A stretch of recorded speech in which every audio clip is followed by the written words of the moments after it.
Olá pessoal, sejam bem-vindos aí à nossa próxima aula de arte, iniciando hoje o nosso terceiro bimestre e vamos comentar um pouquinho aí a respeito da arte barroca no Brasil, tá? Só que antes da gente falar da arte barroca no Brasil, a gente tem que entender um pouco de como foi a arte barroca na Europa também, tá? Não adianta a gente sair falando da arte barroca que ela começou mais tarde aqui no Brasil, tá? Sem entender quais os princípios dela lá na Europa, que foi a base de tudo, ok? E além de falar sobre essas pequenas diferenças nessa primeira aula, né, uma espécie de introdução à arte barroca, nós vamos ali falar também, talvez, se ainda der tempo nesse vídeo, sobre o mestre Ataíde, ok? Mestre Ataíde, que é um forte artista brasileiro da arte barroca. Então vamos lá. Barroco brasileiro versus o barroco europeu. A arte barroca chega ao Brasil trazida pelos colonizadores. Logicamente, apresenta grande semelhança com o barroco português, sobretudo em cidades como Rio de Janeiro e Salvador, que estavam diretamente ligadas à representação de poder da corte.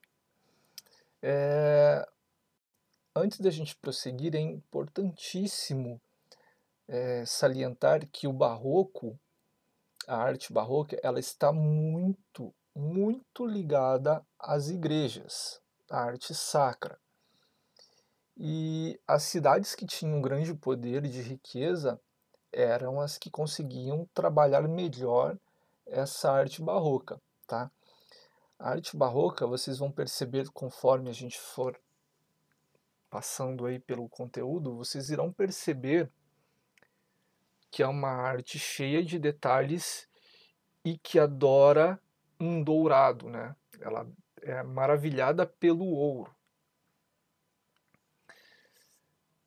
Por estarem mais próximas dessa representação de poder, tanto da corte quanto da igreja, havia maior cobrança quanto à fidelidade do estilo, maior rigidez, ou seja, menos liberdade de criação para os artistas. Eram chamados artistas de renome, já consagrados no estilo barroco para a realização das obras. Então, o que acontecia?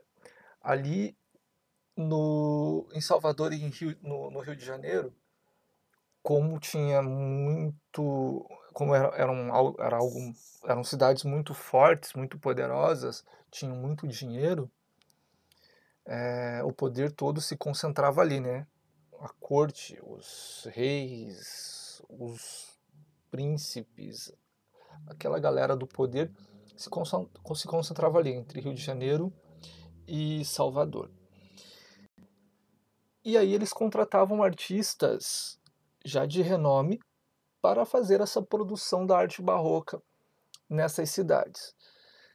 E esses artistas de renome eles já vinham com essa ideia trazida lá da Europa, né? Então eles representavam realmente aqui no Brasil algo que eles já estavam acostumados a produzir na Europa. Então essas duas cidades, né, a princípio, elas têm muito desse barroco português, com influências em Portugal, muito por causa desse motivo, da igreja ter esse poder de conseguir contratar esses artistas de renome da Europa para vir aqui para o Brasil fazer isso. Tá? Então eles traziam as ideias já estipuladas lá na Europa. Com isso, os artistas eles não tinham a liberdade de criação.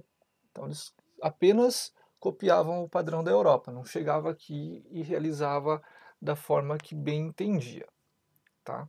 Esse é um ponto importantíssimo, já ir gravando isso aí, pessoal, marcando, assinalando aí tudo que for possível.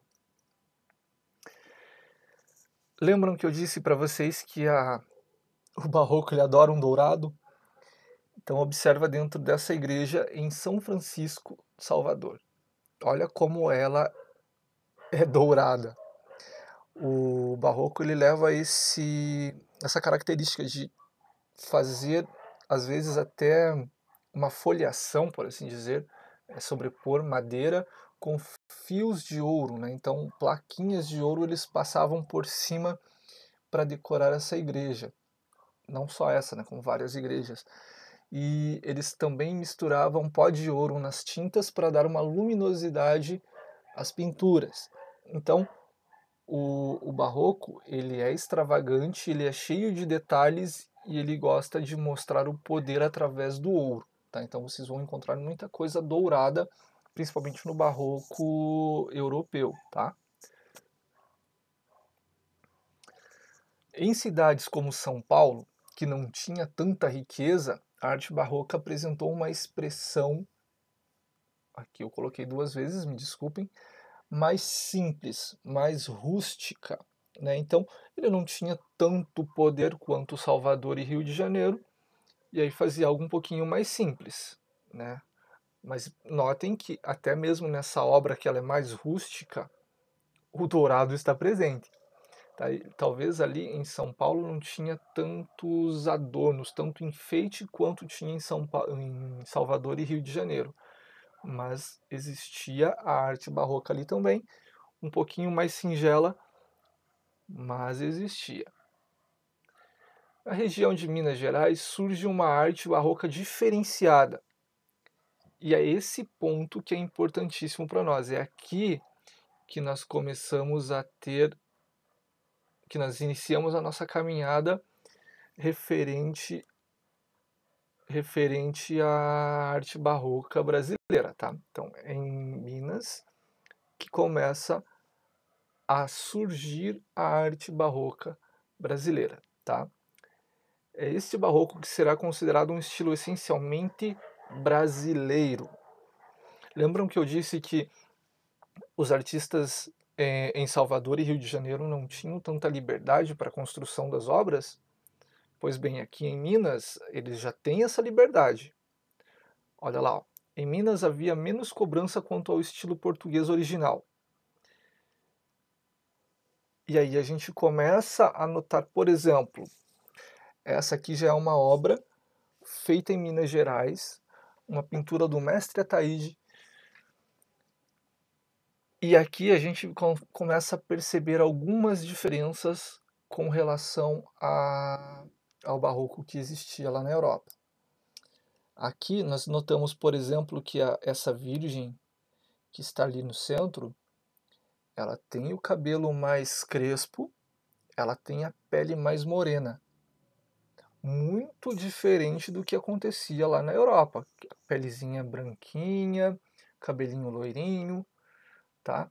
Então, tanto ela quanto os anjos, eles começam a ter esse aspecto mais mulato, por assim dizer. Por quê? Porque o mestre Ataíde, ele se inspira nas pessoas que ele tem ao seu redor. No Brasil, essa miscigenação, né? Nós temos aí várias etnias e nós temos aí grande predominância do povo mesmo mais moreninho, né? E com base nisso, o mestre Ataíde começa a retratar as suas obras com pessoas mais puxadas aqui para a nossa nacionalidade, mais puxadas para o brasileiro. E começa a demonstrar isso em suas obras, tá? Então, os olhos, eles vão ser mais amendoados, né? O castanho, que a gente costuma dizer. Cabelo crespo, pele morena. Vão observando isso nas obras aí. A última ceia do mestre Ataíde também, tá? A gente consegue notar, apesar de um pouco desfocada essa imagem, a gente consegue notar que os homens, eles são mais moreninhos, olha lá.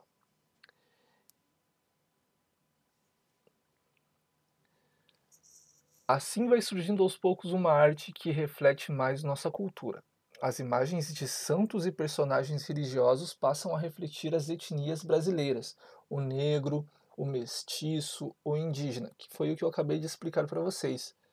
Né? A nossa miscigenação aí de etnias propicia isso. As flores, frutos e demais elementos naturais, simbologia religiosa ou formas decorativas passam a ser inspirados em nossa flora. Então, por exemplo, mais para frente a gente vai ver ali uma obra do Aleijadinho, também da Última Ceia, que ele tem na mesa lá, onde está Jesus e os apóstolos, ele tem um porco assado, um pernil, né, na mesa. E se a gente pega como história mesmo, vai estudar bem certinho isso era praticamente um sacrilégio para para eles, né, comerem, se alimentarem naquela época, se alimentarem de um porco. O porco para eles era um bicho sujo que não era digno de ser comido, por assim dizer, tá? A arte popular influencia também a criação barroca, trazendo cores mais vivas, mais alegres, sobretudo o vermelho e o azul, retirando muito do contraste de sombra do barroco europeu.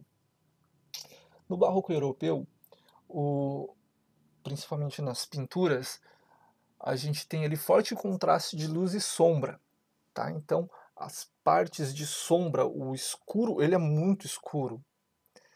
E essa arte ela dá ênfase a realmente algumas cenas principais na obra e o restante fica muito escuro, tá? Como se estivesse, por exemplo, num quarto totalmente escuro e você acendesse uma vela. Essa vela vai iluminar o quê? Vai iluminar o seu rosto, talvez alguém esteja do seu lado, e a parte do fundo ela vai gradativamente sumindo na escuridão. E o barroco europeu ele é mais ou menos nesse estilo, tá?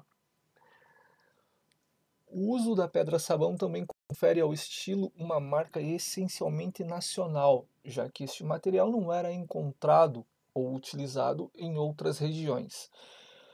Essa pedra-sabão, ela lembra um sabão. Ela é lisinha, escorregadia e ela foi escolhida, né, pelos artistas pela facilidade em você esculpi-la, né, modelar ela conforme as suas necessidades. Se você pega uma outra pedra, ela não te daria essa possibilidade de transformar, talvez, em uma escultura. Até conseguiria, mas as outras pedras são muito mais duras do que a pedra-sabão. Aqui nós temos então uma escultura feita em pedra-sabão desse outro artista que também vamos falar mais para frente, que é o Aleijadinho, tá? Mais para frente a gente conversa bem aí.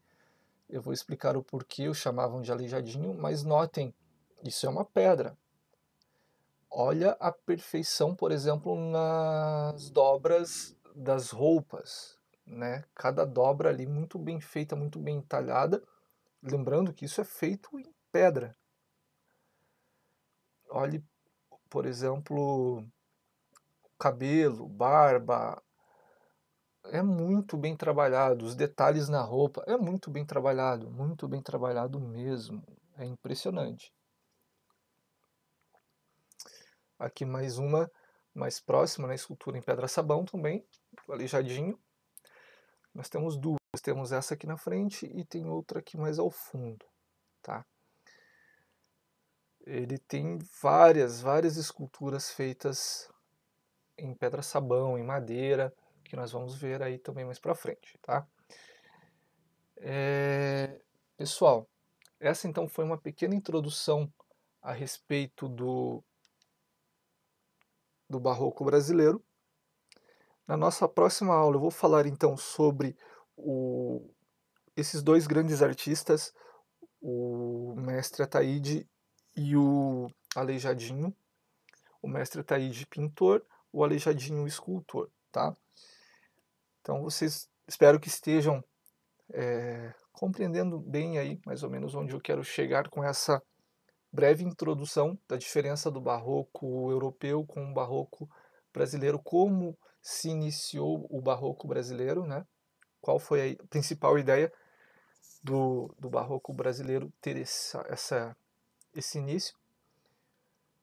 E aos pouquinhos vocês vão compreender bem como funciona esse barroco brasileiro.